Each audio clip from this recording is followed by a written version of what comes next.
So in this video, I'm going to show you how to do a basic motion tween in Flash CS6. So we're going to open up a new document, and I'm going to go ahead and just make a oval or circle, and you'll notice I'm not going to have a stroke on mine. It'll only be a fill. Alright, so I've got this, we'll just call it a ball.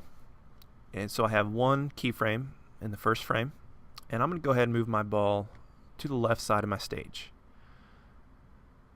Okay, and let's say maybe in 1 second I want it to move across the stage. So I'm going to go ahead and put a frame at frame 24 because it's my project is set at 24 frames per second, so in 24 frames it will be 1 second.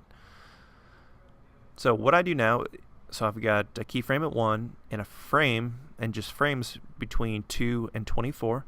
I'm going to right click anywhere between 2 and 24.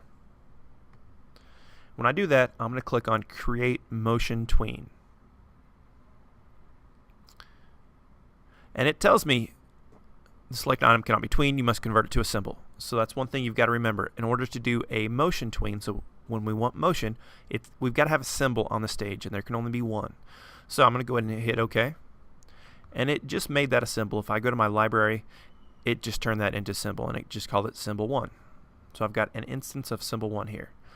Okay, so what I can do is I can go to any frame. So let's say I want it at frame 24 just to be on the right. So I can click on frame 24, and then I'll move it wherever I want it. And then what you'll notice is that it adds this little green line. And this is a really neat thing about CS6 because in old versions it did it a much different way.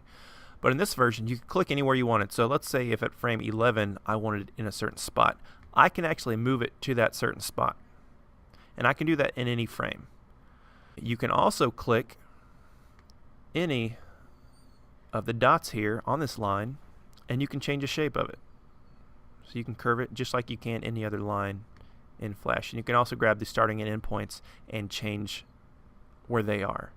And then if I click my timeline and just scrub through it, you can see what it's going to do. It's actually going to move across that line. Okay, and at any point that I want, I can click and I can change the shape of the line, and it will go ahead and move it. So if I hit Command Enter to export it, you can see it moves across the stage on that line. And that's all we have to do for a simple motion tween.